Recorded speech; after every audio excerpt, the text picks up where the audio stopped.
Coach talked after the loss to Charlotte about the team kind of lacking intensity, maybe not wanting results more than the other opponents. Have you seen a change in training today amongst your teammates? It's something that we know. It's as much that than it is also urgency.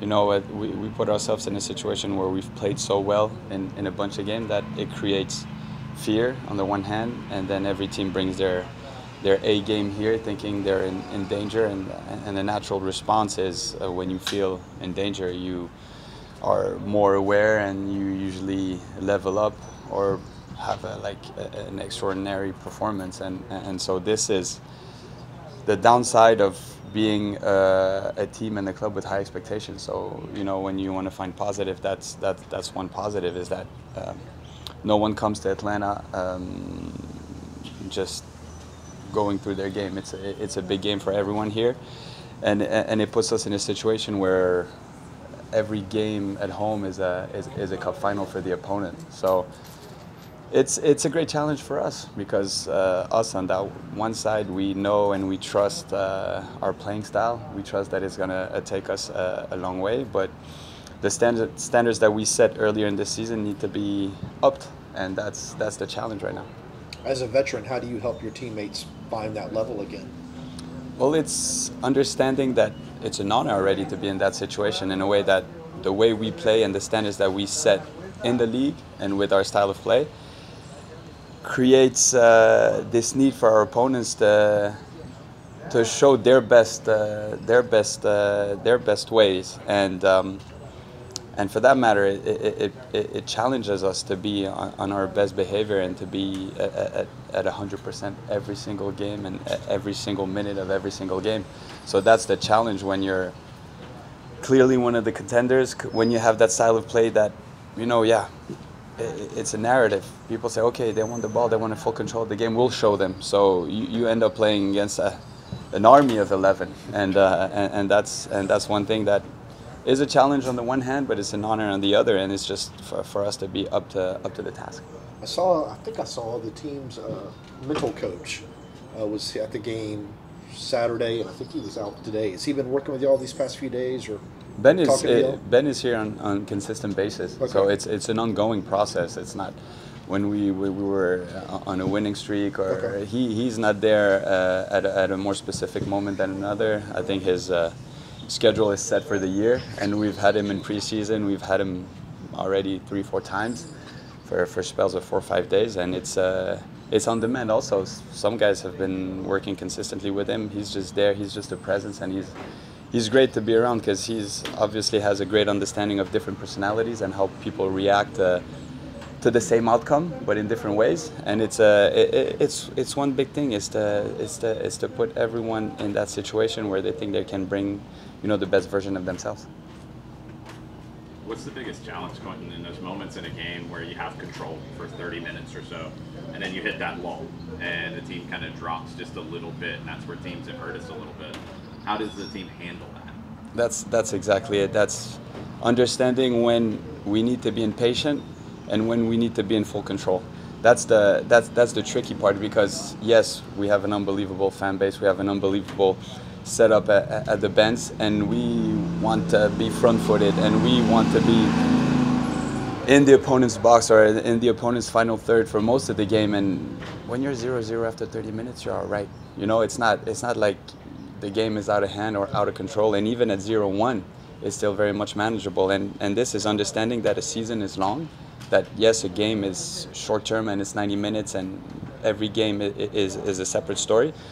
But the ongoing principles and the understanding that yes, maybe earlier in the season we could be front-footed and we would convert our chances really easily. Sometimes you struggle, and sometimes you just need to break down the opponents. And if your only clear chance is going to come in the 80th minute, it's going to come because you've been so overwhelming and because you've been spreading them open. And as soon as one guy is tired and sick of running after the ball and he creates a little space, this is where you kill. So it's being very clinical in understanding the moments and not losing patience because, as I said, I think the idea that we are an overwhelming team is very much present, and that opponents adapt to that now. and they get ready to that. And now on our side, it's understanding that patience is key, and sticking to our playing principle is key also. The communication when plays recycle, like the first goal for Charlotte, the crossover hit, you bring it back in and trying to pick things up. Has that been a challenge for this group? It's every little detail, especially defending, is a challenge because, as I said, when you're a defender and when you're trying to be brave on the ball and build out of the back like we do, play with a very high line like we do, what can seem like an easy game is not, because we're always, trying to control everything in a very brave and offensive manner, front-footed manner. So what can occur in that is the one chance you give up is a big chance, right? And there's a sense of how do you react to that? Is it panic, or is it, no, we're on the right track? We've had control of the game for the first 30 minutes. What occurs from that? How do we react to that? It's the same thing going into the locker room at the halftime in Miami. How do we feel? Do we feel bad because we have full control and it's only 0-0, or we're away?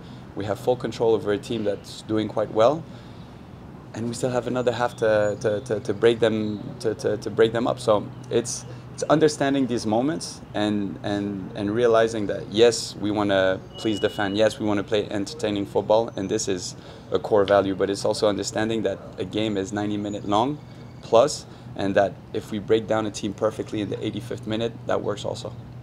Do you get a sense from the team that there is a desire to make the necessary changes in order to be successful?